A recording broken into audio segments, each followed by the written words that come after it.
임한 여호와의 말씀이라. 여호와는 나의 목자시니 내게 부족함이 없으리로다. 시작. 여호와는 나의 목자시니 내게 부족함이 없으리로다. 그가 나를 푸른 풀밭에 누이시며 쉴만한 물가로 인도하시는도다. 내 영혼을 소생시키시고 자기 이름을 위하여 의의 길로 인도하시는도다. 내가 사망의 엄침한 골짜기로 다닐지라도 해를 두려워하지 아니할 것은 주께서 나와 함께 하심이라. 주의 지팡이와 막대기가 나를 안위하시나이다. 주께서 내 원수의 목전에서 내게 상을 차려 주시고 내게 내 머리에 기름을 부으셨으니 내 잔이 넘치나이다. 내 평생의 선하심과 인자하심이 반드시 나를 따르리니 내가 여호와의 집에 영원히 살리로다. 아멘. 이 시간에 참여한 우리 모두의 삶생활 속에 하나님의 집에 영원히 거하는 그런 은혜와 복이 있기를 주의 이름으로 축원합니다. 호세아서에서는 인간의 부패와 타락에도 불구하고 그러한 인간을 버리지 아니하시고 찾고 또 찾으시는 하나님의 지극하시고 지구하신 사랑에 그러한 하나님의 크신 사랑을 강조하는 책이 바로 호세아서입니다. 그래서 하나님은 이 호세아서를 통하여 하나님은 우리를 얼마나 사랑하고 있는가, 그러나 하나님의 백성들은 얼마나 곁길로 빠지고 있는구나. 백성들은 하나님 앞에 부패하고 반역을 꾀했지만은 하나님은 버리지 아니하시고 끝까지 찾아오셔서 자기 백성을 사랑하시는 하나님의 그 애틋한 사랑의 마음을 이 호세아서에 담고 있는 것입니다. 오늘 우리는 이 호세아서를 통하여 하나님께서 주시는 메시지를 듣고 우리도 하나님 앞에 그렇게 살아가는 우리 모두가 되시기를 주의 이름으로 축원합니다. 원래 여러분 성경을 보면 성경에 나타나는 모든 역사는 세 개의 왕조가 있어요. 북쪽과 남쪽이 분열이 되어 있는데요, 북쪽에는 오므리 왕조, 예후 왕조, 남쪽에는 다윗 왕조. 그러니까 북쪽에는 왕조가 250년의 역사 속에서 9개의 왕조가 생기는데, 그 왕조가 생긴다는 것은 여러분 고려시대에서 조선시대로 넘어오는 것과 똑같아요. 이성계가 고려의 왕시들을 완전히 멸하고 이시성을 가진 사람이 왕이 되는 그러한 나라인 것처럼, 왕조가 바뀐다는 것은 그 왕의 핏줄을 완전히 끊어버리고 새로운 나라가 들어선다는 것과 똑같은 그런 의미입니다. 그래서 오므리 왕조는 우리가 잘 알다시피 오므리, 그의 아들 아합, 아하시야, 여호람 50년의 역사를 이끌어갔어요. 그리고 50년의 역사를 이끌어간 이후에 하나님께서 엘리야에게 너가 가서 기름을 부어라 라고 세 사람에게 기름을 부어라고 했는데, 그 세 사람 중에 한 사람이 예후입니다. 예후는 군대 장관인데 하나님께서 엘리야를 통하여 엘리사를 시켜서 예후에게 기름을 부어줬어요. 그랬더니 예후가 눈을 번쩍 들고 내가 무엇을 해야 하는가를 알고 있었기 때문에 그 오므리 왕조를 완전히 멸하였어요. 그리고는 예후, 그 다음에 여호와서, 다음에 요아서, 그 다음에 여로보암, 여로보암의 아들 스가랴, 5대에 거쳐서 100년간의 역사를 지탱해 오고 있었습니다. 그래서 오늘 하나님께서 예후 왕조 시대 때에 하나님께서 호세아를 불러서 하나님의 말씀을 전하라. 무슨 왕조? 예후 왕조. 설교는 잘 듣고 있나요? 예후 왕조, 오므리 왕조가 아닙니다. 사건들의 대부분은 전부 다 오므리 왕조, 예후 왕조, 다윗 왕조, 이 세 왕조 속에서 일어나는 사건들이에요. 그런데 호세아는 그 뜻은 구원이라는 뜻이 있어요. 우리가 여호수아를 잘 알잖아요. 정복대장 여호수아, 대제사장 여호수아. 그 여호수아란 이름도 구원이란 뜻이 있어요. 그래서 호세아와 여호수아의 이름이 구원이라는 뜻이 있는데, 예수님이 이 땅에 탄생하셨을 때 예수의 이름도 구원이란 뜻이 있어요. 그래서 같은 명량으로 지금 서여지고 있다라고 볼 수가 있습니다. 어느 날 하나님께서 호세아를 불렀어요. 호세아는 신실한 하나님의 종입니다. 신학 공부를 하고 있었어요. 하나님의 선지자로 살아갈 거라고 하나님 앞에 굳건한 믿음을 가지고 그렇게 살아갔던 신실한 청년이었습니다. 그런데 하나님이 호세아에게 장가를 가라는 거예요.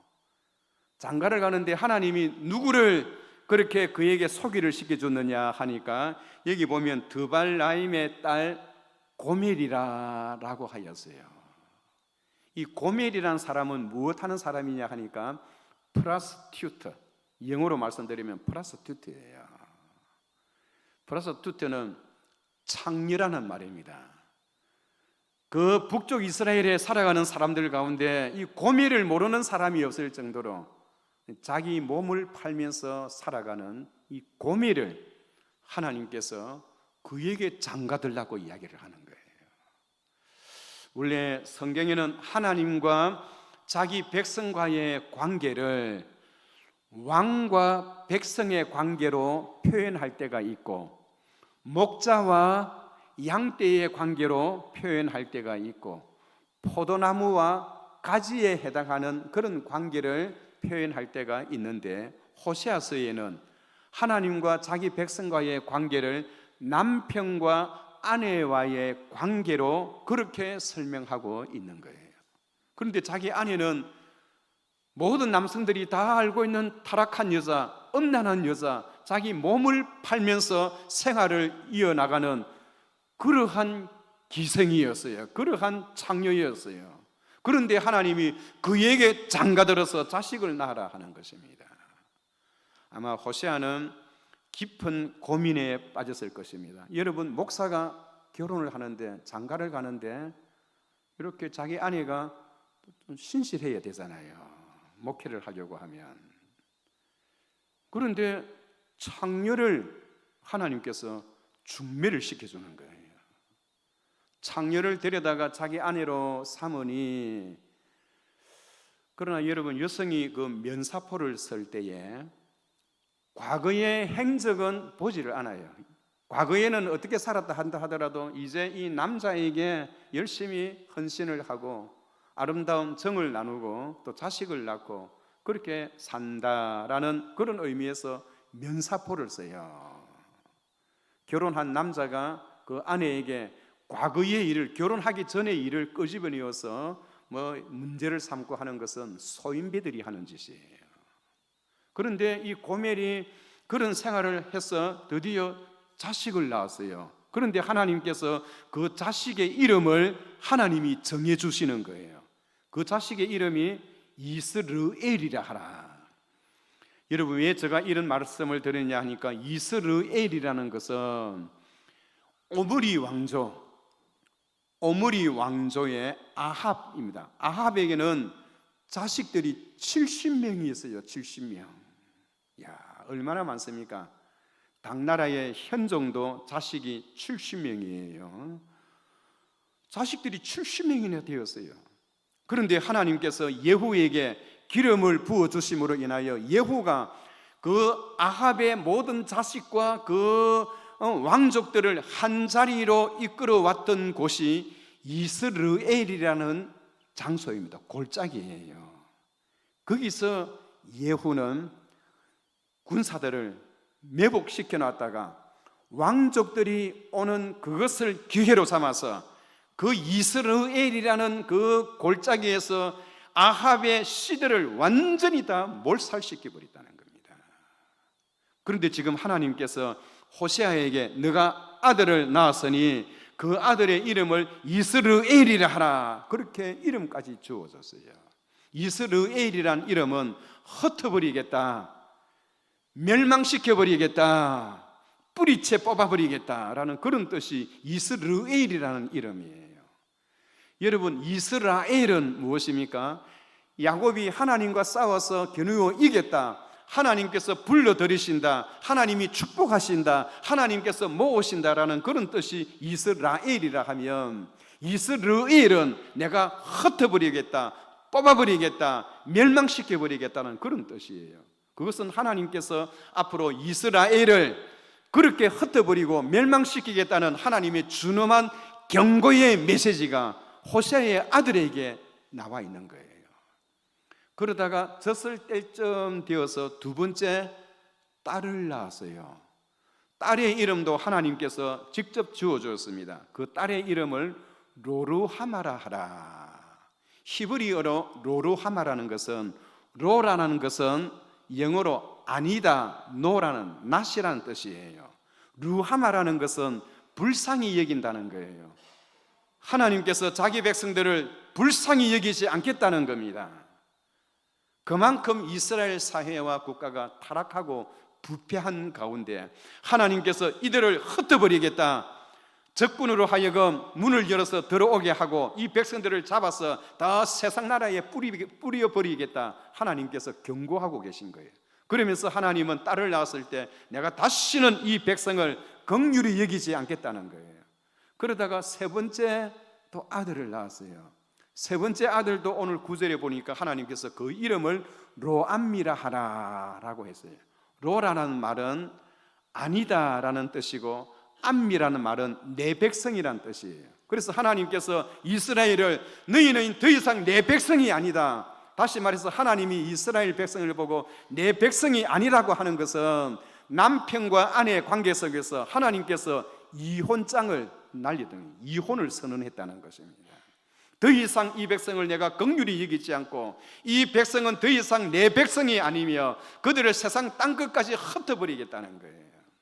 그래서 하나님은 호세아로 하여금 남편과 아내의 관계 속에서 아내가 부정한 일을 하고 음란하고 타락하고 부패했던 그 모습을, 이스라엘 백성들의 그 모습을 그대로 대변해주고 있다는 것을 알고, 호세아가 여러분 얼마나 가슴에 한을 맺히고 가슴에 아픔이 있었겠어요. 우리가 나무꾼과 선녀 동화를 보면 이 선녀가 나타나서 나무꾼에게 자식을 3명 낳을 때까지는 옷을 주지 말라고 했잖아요. 그만큼 자식 3명이 중요합니다. 남편의 자식을 3명이나 낳고 키웠으면 이제는 모든 일을 청산하고 새로운 삶을 살아가는 이제 어느 정도의 성숙된 단계에 들어왔다라는 그런 표시인데도 불구하고, 자식을 3명 낳았음에도 불구하고 이 호세아의 아내였던 고멜은 여전히 과거의 삶으로 그렇게 다니는 거예요. 어느 날 호세아가 집에 들어왔을 때에 아내가 없어요. 자식들은 엉엉 울고 있어요. 살뚝에 가보니까, 살단지에 보니까, 열어보니까 쌀도 없어요. 바깥에 보니까 비가 부슬부슬 오고, 자기 아내는 집을 나가고 자식들은 배고프다고 엄마 보고 싶다고 울고 있는데 호세아가 정말로 어떻게 해야 할지를 모르는 거예요. 그때 하나님 앞에 울면서 내가 어떻게 해야 합니까? 그래도 내가 이 여자를 사랑해야 합니까? 하나님이라고 물어봤더니 하나님께서 그래도 내 아내를, 앞에도 수십 번 더 집을 나갔지만은 그래도 내 집 나갔던 아내를 찾아와서 그를 사랑하라는 거예요. 그래서 호세아는 바깥에 나가서 또 아내를 찾아다니기 바쁩니다. 자기 아내 찾는데 온 일생을 다 바치는 거예요. 아무리 찾아도 불러도 대답하지 아니하고 찾아도 찾을 수 없는 자기 아내가 나중에 어디에서 나타나느냐? 노예 시장에 그 무대 위에 올라갔어요.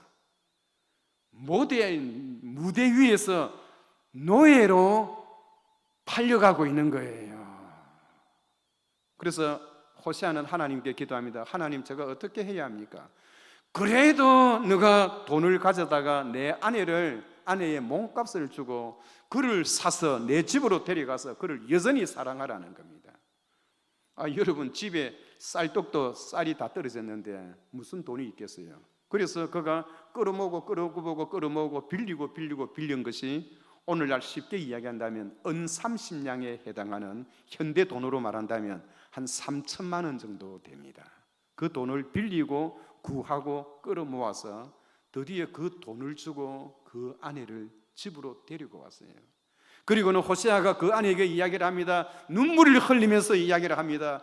더 이상은 곁길로 가지 말라고, 자식들을 생각하고 앞날을 생각하고 더 이상은 곁길로 가지 말아달라고 그에게 애원 또 애원을 합니다. 하나님께서 그때 호세아에게 이야기를 합니다. 호세아야, 봤느냐? 너희의 그 안타까운, 내 아내를 향한 그 안타까운 그 마음이 내 아내가 되는 내 백성을 향한 나의 마음이 그러한 마음이니라.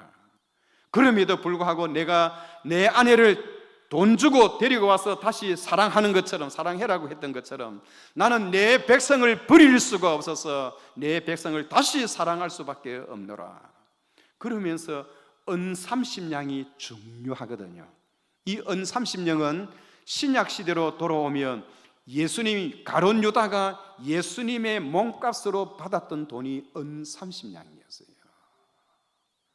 구약시대 때부터 우리 하나님께서는 신약 시대에 이 땅에 예수님이 오시면 은 30냥에 팔려가게 될 것을 자기 안에 하나님의 사랑 속에 파묻혀 있는 고뇌를 통하여 우리에게 먼저 암시해주고 있는 그런 장면인 것입니다. 그러면서 호세아는 자기 아내의 손을 잡고 울고 또 울면서 통탄을 하면서 더 이상은 그렇게 하지 말라는 거예요. 오늘 이런 자기 아내의 그 모습이 하나님 앞에 타락하고 부패한 이스라엘 백성들의 그 모습이 이 모습과 대변적인 역할을 해주기 때문에 하나님의 마음은 얼마나 아프겠느냐는 겁니다. 그래서 호세아는 생각을 해봅니다. 하나님으로부터 그런 은혜를 받고 그런 축복을 받았던 이 하나님의 백성들이 이렇게 타락하고 부패한 이유가 무엇인가, 그것을 생각하게 되는 거예요. 그래서 그는 생각합니다. 과거에 애굽 나라에서 430년 동안 종살이하면서 뼈가 휘어지도록 우리 조상 때로부터 430년을 종살이하고 노예 생활을 했던 이스라엘 백성을 하나님의 크신 은혜로, 권능으로 10가지 재앙으로 홍해 바다를 건너고 40년의 광야 생활에서 하나님께서 만나와 메추라기를 허락해 주시고 요단강을 건너고 가나안 땅에 들어와서는 그 땅에 살고 있는 강력한 7 원주민들을 하나님 쫓아내어 주시고 거기에 이스라엘 백성들을 심어서 이렇게 하나님께서 만사형통 복을 주셨는데 무엇이 부족하고 무엇이 아파서 하나님을 배반하고 우상 숭배에 빠지고 부익부 빈익빈입니다. 부자는 엄청나게 부자가 되고 가난한 자는 아무리 몸부림쳐도 그 가난에서 벗어날 수가 없는 거예요. 그리고 그 부자들과 권력자들과 지배자들은 한 통속이 되어서 가난한 자의 살을 뜯어먹고 피를 빨아먹을 정도로 가렴주고하고 있는 그 시대가 바로 그 시대였다는 겁니다. 그래서 호세아는 하나님 앞에 생각을 합니다. 이 백성이 하나님 앞에 이런 큰 은혜를 받고 큰 복을 받았는데도 불구하고 이렇게 타락하고 부패하고 멸망으로 치닫아가는 그 이유가 무엇인가, 그것을 생각해 보았어요. 그래서 그거는 진단을 해보는 것입니다. 우리가 병원에 가면 의사 선생님들이 어디가 아파서 왔나요 하면서 이렇게 검진을 해보잖아요. 진단하는 거예요. 진단을 해보고 여기가 문제가 있네요. 문제가 발견되어지면 그 문제에 따라서 처방책을 내리는 것처럼 호세아는 타락하고 부패한 이스라엘 백성들의 그 모습 속에서 왜 백성이 이렇게 타락하고 부패한 그 이유가 무엇인가를 생각해 볼 때에 모든 근원은 여기에서 있었구나. 그것은 여호와를 아는 지식이 없으므로. 한번 따라합시다. 여호와를 아는 지식이 없으므로. 여러분, 하나님에 대한 지식이 없으면요 멸망받을 수밖에 없어요. 교회는 나와요. 교회는 열심히 나와도 하나님에 대한 지식이 없으면 똑같아요. 여호와를 아는 지식이 없으면 멸망받을 수밖에 없고, 여호와를 아는 지식이 없으면 우상 숭배할 수밖에 없고, 여호와를 아는 지식이 없으므로 타락하고 부패하고 음란해질 수밖에 없다는 사실을 호세아는 그것을 깨달았어요. 그렇다면 여호와를 아는 지식이 없으면 거기에 대한 처방책을 내려야 되잖아요. 그래서 저희의 목회도 믿음으로 구원 얻고, 순종하여 축복받고, 기도하여 능력받고, 고난으로 성숙되고, 그 다음에 뭐지요? 공부하여 실력 쌓자. 무슨 실력을 쌓아야 하는 것입니까? 역사 공부, 영어 공부, 그것이 아니에요. 하나님에 대한 지식을 쌓자는 것입니다. 지식을. 교회는 열심히 하고 어릴 때부터 모태신앙으로 교회에서 자라났지만은 여호와에 대한 지식이 없어요. 다른 이로서는 구원을 받을 수 없나니 천하 사람 중에 구원을 받을 만한 다른 이름을 우리에게 주신 일이 없습니다. 예수 외에는 절대로 구원이 없다는 것. 이스라엘의 왕인 여호와, 이스라엘의 구원자인 나 만군의 여호와가 이같이 이르노라. 나는 처음이요 나는 마지막이라. 나 외에 다른 신이 없느니라. 평생을 교회 다녔는데 이 귀한 이 성경 구절도 없어요. 하나님에 대한 지식도 없어요. 그럼 교회에 왜 나옵니까? 라고 물어보면 그냥 교회에 나오면 목사님 설교가 좋고 마음이 편안해지고. 여러분, 그런 사람들은 착한 도덕주의자는 될 수 있어도 하나님의 백성, 성도는 될 수가 없는 거예요. 하나님의 성도는, 하나님의 백성은 하나님의 말씀을 들을 때에 비타민을 먹는 것과 똑같아요. 그래서 여호와의 율법은 완전하여 영혼을 솟음케 하고, 하나님의 말씀이 거기 영혼 속에 들어가서 비타민과 같은 그런 역할을 하는 거예요. 그런데 지금 이스라엘 백성들은 하나님에 대한 지식이 전혀 없는 거예요. 하나님의 말씀을 던져도 그것을 아멘하고 받아들이는 사람도 없어요. 그래서 호세아는 거기에 대한 처방책으로 한번 따라 하실까요? 오라 우리가 여호와께로 돌아가자. 오라 우리가 여호와께로 돌아가자. 오라 우리가 여호와께로 돌아가자. 그가 우리를 찢으셨으나 낫게 하실 것이요 치셨으나 도로 삼이어 주실 것이라. 그러므로 여호와를 알자. 힘써 여호와를 알자. 한 번 더 따라 하시기 바랍니다. 여호와를 알자. 힘써 여호와를 알자. 오늘 이 나라가 하나님 앞에 심판받을 수밖에 없고 멸망받을 수밖에 없는 것은 오라 우리가 여호와께로 돌아가서 여호와를 알자. 힘써 여호와를 알자. 이거 외에는 다른 방법이 없다니까요. 여러분, 세상에 교육이 좋아서 교육 하지만은 좋은 대학, 여러분 우리나라의 좋은 대학이 서울대학이잖아요. 미국의 제일 좋은 대학이 어디입니까? 보스턴에 있어요. 무슨 대학이죠? 하버드 대학이에요. 하나님은 제일 좋은 대학 서울대학과 하버드 대학을 통해서 이 세상을 구원시켜야겠다, 그렇게 생각해 본 적 한 번도 없어요. 하나님께서는 우리나라의 청와대와 미국의 백악관을 통해서 이 세상을 구원시키고 이 세상을 새롭게 해야겠다, 그렇게 계획한 적이 한 번도 없다니까요.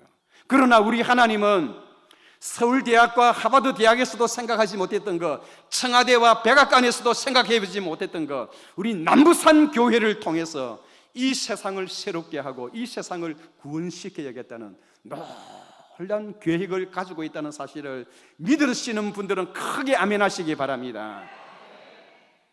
아멘 안 하신 분들은 뭐예요? 다 했습니까? 하나님 앞에 말씀으로, 어린아이 같은 심정으로 그렇게 대하면 그 말씀이 우리 속에 들어와서 내 심령을 변화시킨다니까요. 제가 교회 처음 갔을 때 항상 드리는 말씀입니다만, 교회 교자도 몰라요. 학교 학자도 몰라요. 내가 아는 거는 노가다밖에 모릅니다. 노가다. 그런데 하나님께서 저에게 교회를 처음 불러주셨어요. 잠언서 28장 6절에 성실히 행하는 가난한 자는 사곡히 행하는 부자보다 나으니라.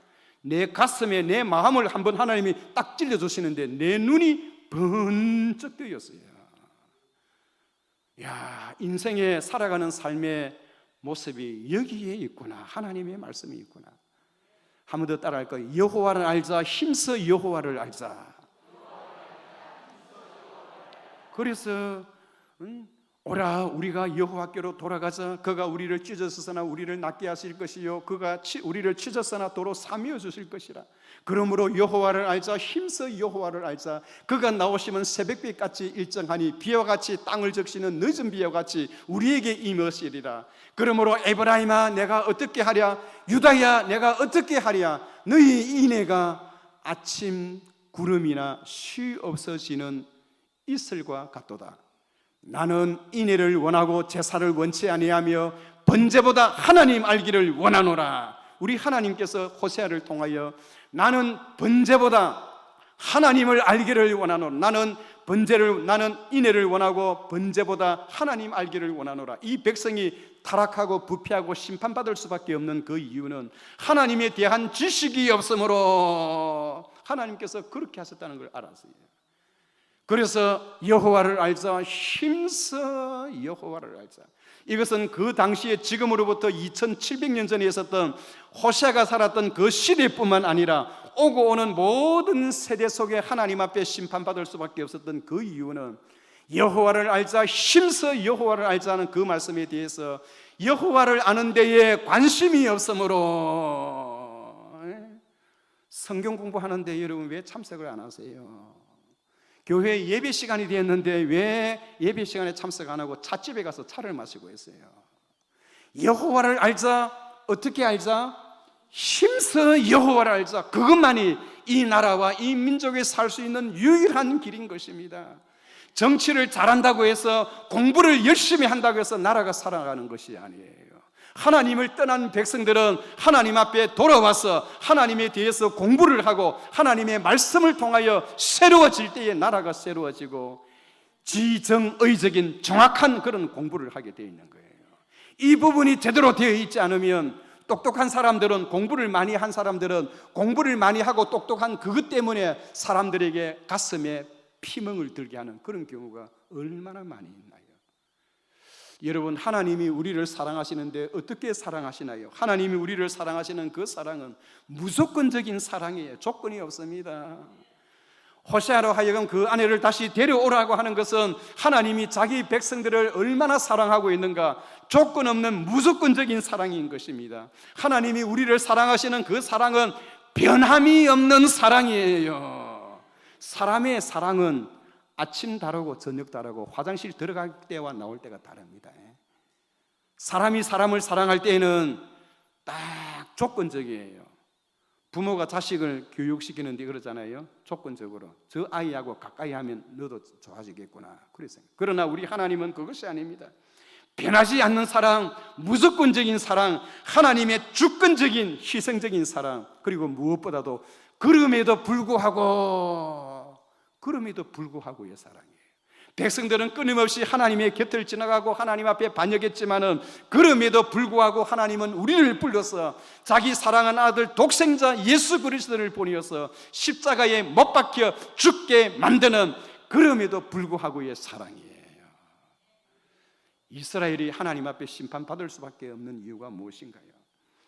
거기서 벗어날 수 있는 이유가 방법이 처방책이 무엇인가요? 하나님께로 돌아오는 거예요. 두 번째는 무엇인가요? 하나님 앞에 힘써 여호와를 알자. 하나님에 대해서 공부를 하는 거예요. 성경을 읽어야 하는 겁니다. 그냥 성경을 읽어도 그냥 이렇게 거칠이로 읽는 것이 아니고 하나님은 어떤 분인가라는 그런 마음으로 성경을 읽어야 돼요. 예배 시간에 동참했지만 처음부터 끝까지 주무시고 눈을 감고 고개를 푹 숙이고, 여러분 교회는 하나님 말씀 들으러 오고 예배 드리러 왔어요. 우리의 자세와 우리의 태도가 중요하다는 것입니다. 그리고 인애가 없으므로, 인애가 무엇인가요? 우리가 과거에 옛날에 저는 대학 다닐 때 동의보감이라는 책을 처음 나왔을 때 이인성 씨가 썼던 동의보감 상중하예요. 그 책은 조선시대에 선조가 임진왜란 일어나는 그 전후의 세계로 백그라운드에 서였던데 아마 드라마도 많이 나왔을 거예요. 저는 그 책을 읽고 잠을 잘 수가 없었어요. 밤새 세 권을 다 읽었다니까요. 흥분해서 잠을 잘 수가 없었어요.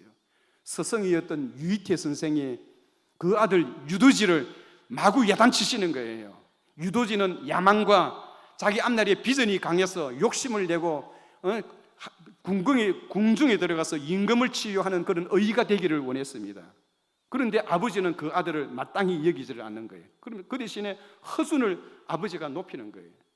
유이태 선생이 허준을 높이니까 그 아들 유도지가 내가 저 아들보다 못한 것이 뭐 있을까? 근본도 모르는 저 아이가 여기에 들려와서 산청으로 들어와서 근본도 모르는 녀석을 어찌 그렇게 그를 신뢰하십니까? 하니까 그 아버지가 그렇게 이야기를 했어요.